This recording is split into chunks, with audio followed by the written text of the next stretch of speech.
जगत पालक भगवान श्री विष्णु की जय जय जय। किसकी जय जयकार कर रहे हो तुम मूर्खो? हमें मूर्ख कहने वाले महामूर्ख कौन है तू?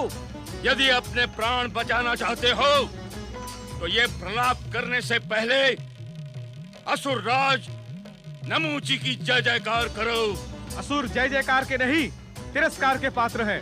चले जाओ यहाँ से, हमारे पवित्र वातावरण को दूषित ना करो।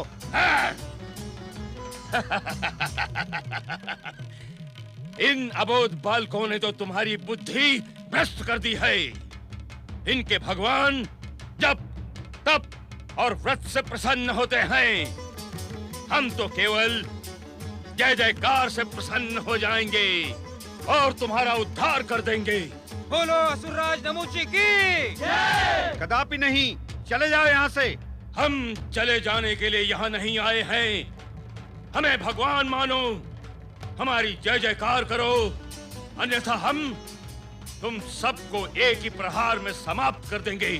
भक्तजनों, भगवान श्री विष्णु हमारे रक्षक हैं। असुरों से भयभीत होने की हमें कोई आवश्यकता नहीं है। बोलो जगत पालक भगवान श्री विष्णु की जय जय जय। इन मूर्खों की मृत्यु समीप आ गई है। असुरों, इन सबको अपनी आसुरी शक्ति से समाप्त कर दो।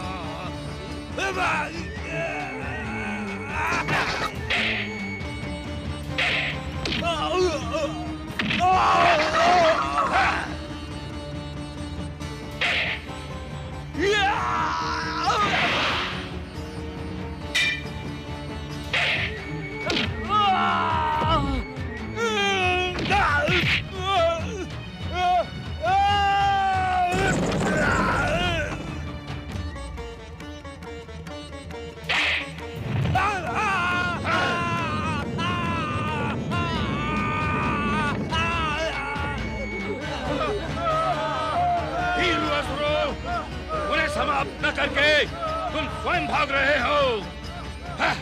असुरों के नाम पर कलंक हो तुम। भगवान श्री विष्णु की, भगवान श्री विष्णु की। अब मैं स्वयं विराट रूप लेकर इन सबको समाप्त कर दूंगा।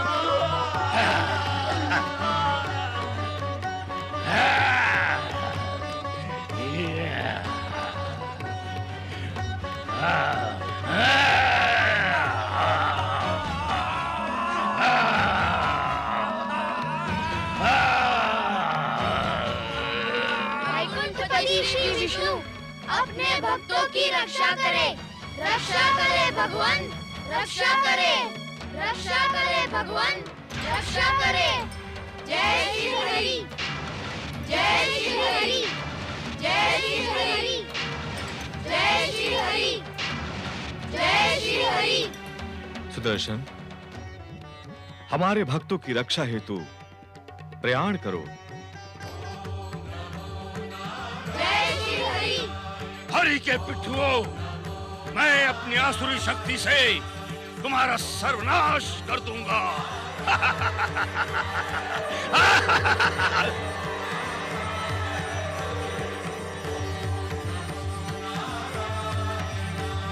जय श्री हरि, जय श्री हरि।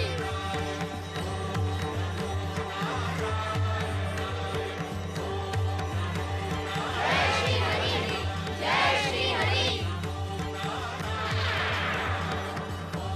जय श्री हरि।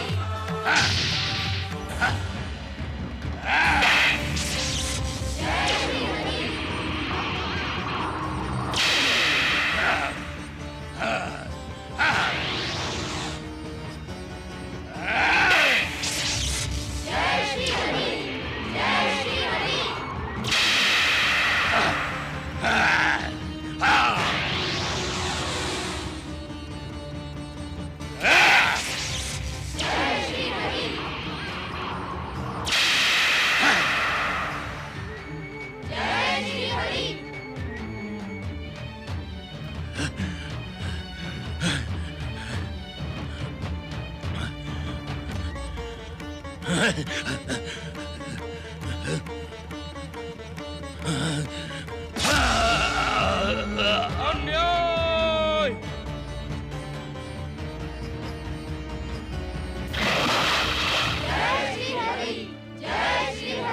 अन्याय! असुरों के साथ घोर अन्याय हुआ है। असुर शक्ति पुनः प्रकट हो असुर शक्ति। असुर इस अन्याय का प्रतिशोध लेकर रहेंगे। प्रतिशोध लेकर रहेंगे।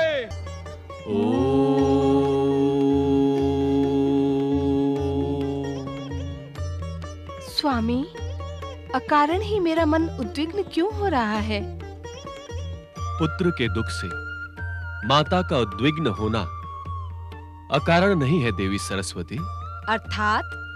नारायण नारायण। प्रणाम परमपिता ब्रह्मदेव। विद्या देवी माता सरस्वती को नारद का प्रणाम।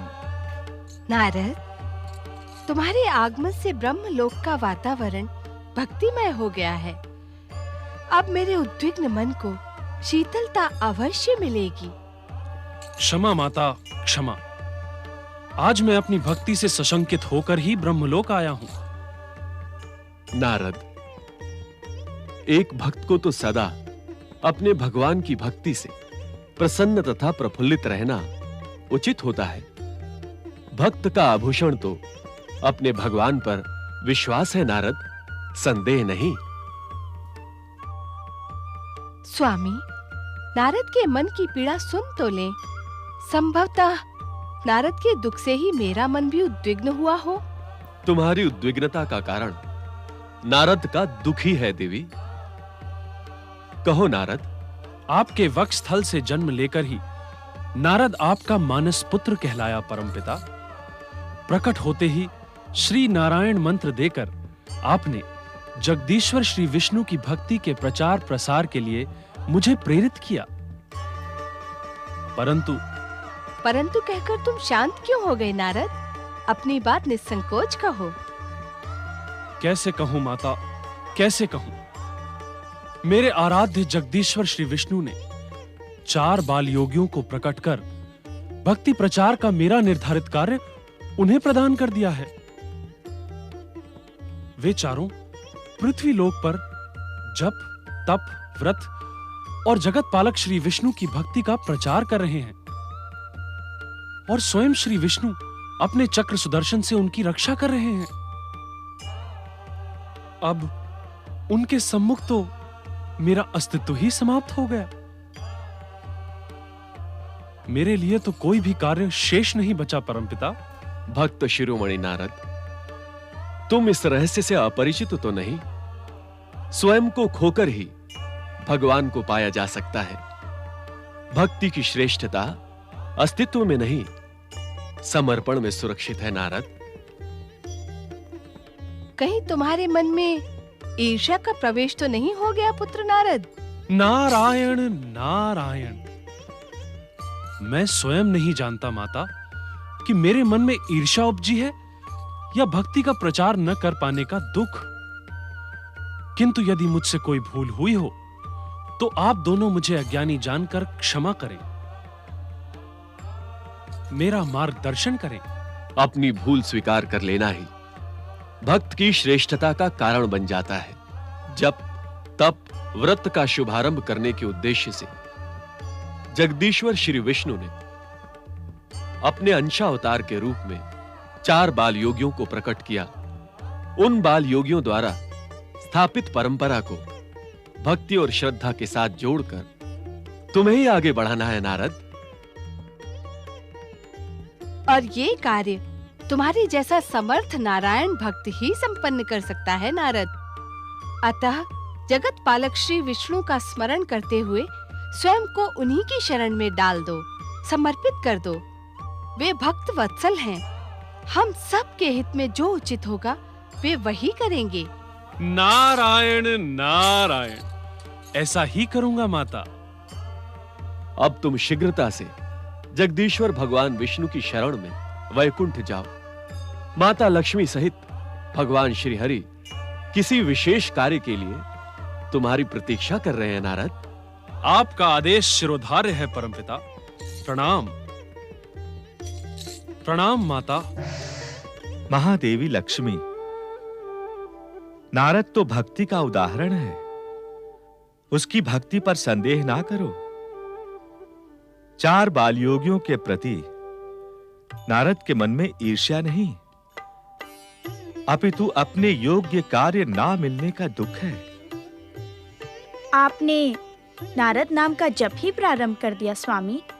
महादेवी, जिस प्रकार भक्त सदा भगवान नाम की माला जपता रहता है, ठीक वैसे ही भगवान भी अपने भक्तों का हर क्षण स्मरण करते रहते हैं, सच्चे भक्तों की खोज करते रहते हैं, और मिल जाने पर सब कुछ उसे देकर के भी यही सोचते हैं कि इसे तो मैंने कुछ दिया ही नहीं।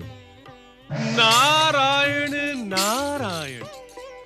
प्रणाम हे जगदीश्वर। प्रणाम माता महालक्ष्मी। हे विशाल हृदय भगवान श्री विष्णु, आपकी कृपा पाकर इस दीनहीन नारद का जीवन धन्य हो गया। नारद, हम इस समय तुम्हारी ही चर्चा कर रहे थे। बैकुंठ में नारद की चर्चा? नारद के सौभाग्य में वृद्धि के समान है। अब मैं आपसे उन 4 बाल योगियों के महान कार्यों का उल्लेख नहीं करूंगा। तुम तो मेरे मन हो नारद, और मन की बातें स्वयं से छिपी नहीं रहती। अवश्य अंतर्यामी, अवश्य। अब मात्र इतना बताएं कि अपने इस तुच्छ भक्त का स्मरण आप किस उद्देश्य से कर रहे थे? भक्त शिरोमणि नारद, स्वामी ने जप, तप और व्रत की महिमा विस्तार करने के उद्देश्य से 4 बाल योगियों को प्रकट किया है। अब स्वामी अपने इसी उद्देश्य को और आगे बढ़ाने के इच्छुक हैं। इस पुनीत कार्य के लिए हम 7 ग्रहों, समस्त देवी देवताओं को एक मंच पर उपस्थित करके एक महासम्मेलन का आयोजन करने के इच्छुक हैं। उत्तम, अति उत्तम। नारायण नारायण। इस निर्णय पर हमने ब्रह्मा जी से विचार विमर्श कर लिया है, और हम अपने मन अर्थात तुम्हें इस महासम्मेलन का संयोजक बनाने के इच्छुक हैं। नारायण नारायण। अहो भाग्य मेरे। अब तुम कैलाशपति सदा शिव सहित देवी पार्वती, देवराज इंद्र, समस्त देवताओं और 7 ग्रहों को भाद्र पक्ष शुक्ल तृतीया को ब्रह्म मुहूर्त में बैकुंठ आमंत्रित करो। नारायण नारायण। प्रभु, इस महासम्मेलन में नारद को आमंत्रित किया जाएगा अथवा नहीं? नारद, महासम्मेलन के संयोजक को निमंत्रण की आवश्यकता होती है क्या? संयोजक यदि स्वयं ही अनुपस्थित रहेगा तो वह कर्तव्य परायणता कैसे सिद्ध करेगा? समझ गया माता, समझ गया। नारायण नारायण। ओम नमः शिवाय, ओम नमः शिवाय, बम बम भोले नमः शिवाय, बम बम पति परमेश्वराय नमो नमः। अपने ध्यान को विराम दे स्वामी। अपनी आंखें खोले स्वामी। मेरी जिज्ञासा का समाधान करें।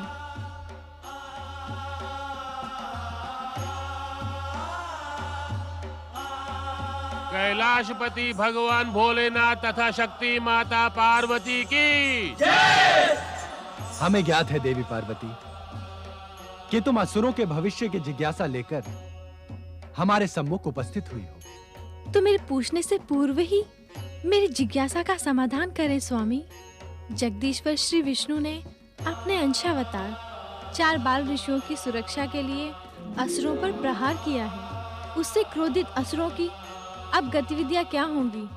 जिज्ञासा का स्वभाव तो नारद का है देवी पार्वती। नारायण नारायण।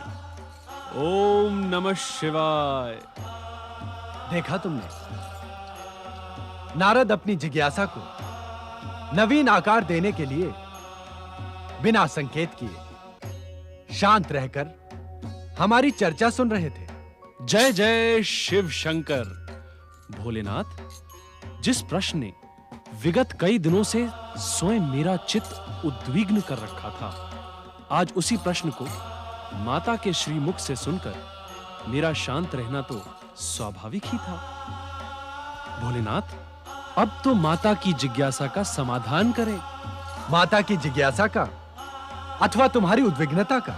नारायण नारायण, इन दोनों में से जो भी आपको प्रिय हो भोलेनाथ। चतुर नारद, तुम दोनों ही हमें प्रिय हो, किंतु सर्वप्रथम तुम अपने कैलाश आगमन का उद्देश्य बताओ।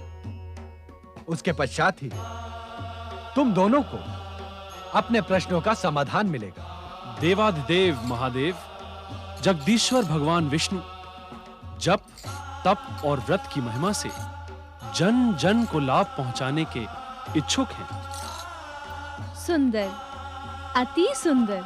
इसी कारण उन्होंने बैकुंठ लोक के परम पावन प्रांगण में आगामी भाद्रपद की शुक्ल तृतीया को ब्रह्म मुहूर्त में एक महासम्मेलन का आयोजन किया है।